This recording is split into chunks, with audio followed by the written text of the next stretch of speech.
contra de ellos de alguna forma, ¿no? Y trabajarlos de alguna manera humana, o sea, porque de alguna forma eran seres humanos, equivocados o no, pero lo eran, y tenía que ser lo más objetivo posible,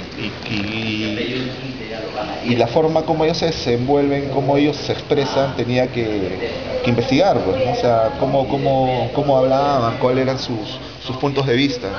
Para conocerlos. Pero al principio los tuve que conocer para poder representarlos de alguna forma, ¿no? Sin ningún tipo de prejuicio. O sea, ahí están planteados tal como eran, o lo más cercano que me podía aproximar, y que planteen su punto de vista, y que el lector ya de alguna forma saque sus conclusiones de que si están en contra o a favor de ellos, no sé. ¿Y cómo es la génesis, en el caso de usted, ¿no?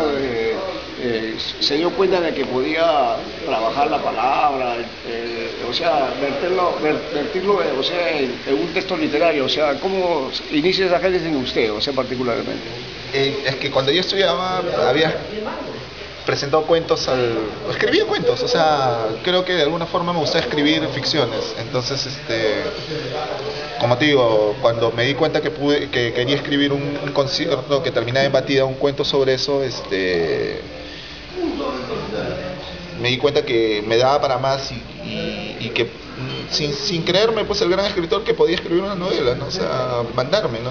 Pero obviamente que yo escribí la novela y después la pulí, ¿no? O sea, después de meterme a talleres, o sea, no me creía yo que ya escribí esta novela y ya está, ya, no, sino me metí a estudiar a talleres con escritores, bueno, que tienen un nombre dentro de la narrativa peruana, y que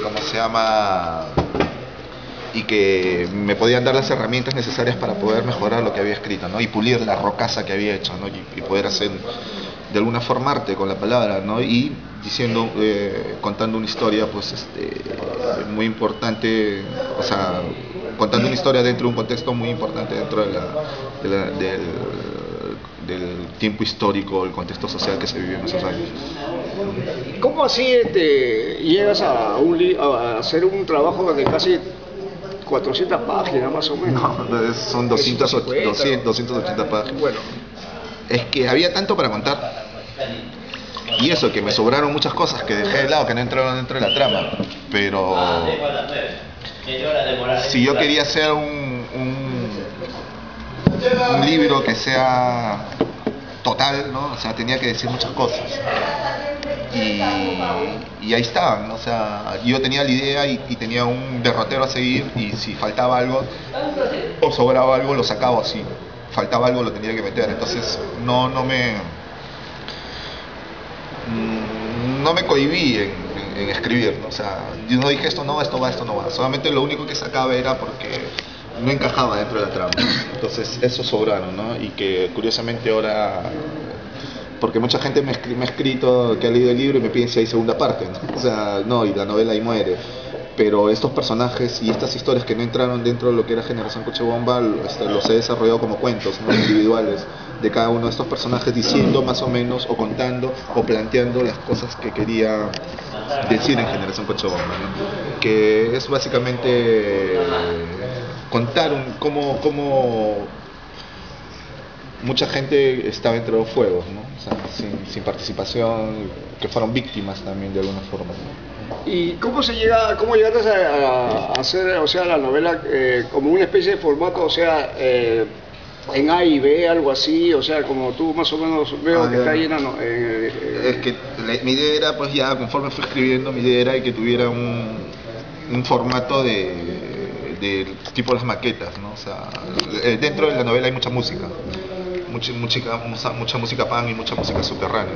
Entonces, el lado A, el lado B son como fueron las maquetas, ¿no? Los cassettes artesanales que la gente grababa. Entonces, un lado A y un lado B, para que la gente tuviera un acercamiento que era muy musical, ¿no? Esa fue mi idea, ¿no? Y la portada, que es una serie de collage que tenía que ver mucho con el arte fanzinesco, ¿no?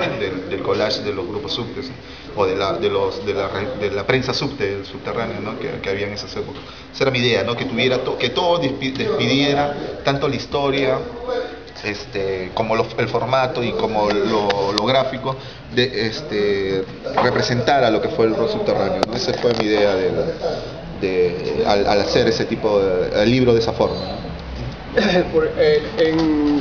en una parte del libro, o sea, aparece ahí, digamos, nombres de bandas, ¿no? O sea, tanto de Perú como de otros lugares. Sí, es que al haber mucha música dentro de la novela uno lo lee, pues, pero yo recomiendo ahí al final como que ponga un soundtrack, ¿no? O sea, que a manera de soundtrack que lean esa novela escuchando esos grupos.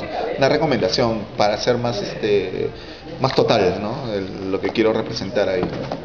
Bien, y el caso, por ejemplo, donde hay hechos que son realmente que sucedieron, por ejemplo, ahí hay, haces participar a varios amigos de nosotros que estuvieron en ese tiempo, por ejemplo, Lady de Concierto, otros más, ¿no?, que aparecen ahí en la novela. ¿Cómo pudiste asociar, digamos, esos pasajes, o sea, de esos personajes super? O sea, yo tenía una idea, ¿no? Entonces yo quiero decir esto, quería plantear un momento cómo vivimos esa época. Entonces los personajes ya estaban ahí, ¿no? Entonces, por decirte, Lady del Concierto, cuando plasmé el personaje no le encontré otro nombre. O sea, él tenía que ser Lady, él ya de por sí es un personaje, pues, ¿no? Entonces, en la vida real, y buscándole un nombre no le encajaba, como que le quitaba esencia, ¿no? Igual el Freddy Nada, que es otro muchacho que tampoco no le encontraba otro nombre, o sea, para ponerle al personaje. Entonces lo puse y los describo tal cual son, de alguna forma. El Freddy Nada no tanto, pero el Lady del Concierto sí. Pero era necesario de alguna forma que parte de la realidad entre dentro de la ficción, ¿no? Entonces, y ayuda, ¿no? Ayuda a que la ficción se... En la novela también hay, por ejemplo, hechos que yo tuve también ahí, o sea, por ejemplo, esa pelea que hubo ahí, que luego salieron para Miraflores, que hubo unos ataques ahí. Sí, pero por ahí me dicen, conversando con uno de los protagonistas, me dice que no fue tan así, es que es ficción, pues, o sea, por ahí los rumores eran de que después de una pelea entre el Lomizo y el Pelado en un concierto en Surquillo, fueron a tumbar el Nirvana. Y yo no fui a ese concierto, pero lo que sucedió, todo eso fue muy comentado en esa época y como que representaba de alguna forma lo que estaba sucediendo, ¿no?, en el país, ¿no? O sea, Miraflores como el punto burgués del limeño, donde que había que atacar la pituquería y todas esas cuestiones por un grupo de gente rebelde, un poco violenta, que tenía animadversión contra ellos, ¿no? Entonces la única forma de expresar esa animadversión era atacándolos, ¿no? Entonces van y yo ficciono sobre eso, ¿no? No es tal cual sucedió el hecho, pero de que hubo disturbios en ese concierto, sí, pues, o sea, la pelea y que me sirvió a mí para poder hacer plasmar algo que es totalmente ficción. Al inicio del libro, o sea, hay como un reconocimiento a varios compañeros, amigos que ya no están, o sea, esa dedicatoria, ¿por qué? A ver si cabe el título de la película. Porque esos muchachos murieron jóvenes, ¿no? Quedaron en el camino y lo que y vivieron esa época, pero no la sobrevivieron, o sea, no superaron. Entonces para mí era como que ellos debían, el libro está dedicado a ellos, o sea, tenía que ser un homenaje hacia ellos, ¿no? Que no sobrevivieron a los años por obvio motivo, ¿no? Y es mi homenaje a esa gente, ¿no?, que compartió un momento en nuestras vidas. El personaje Adrián R.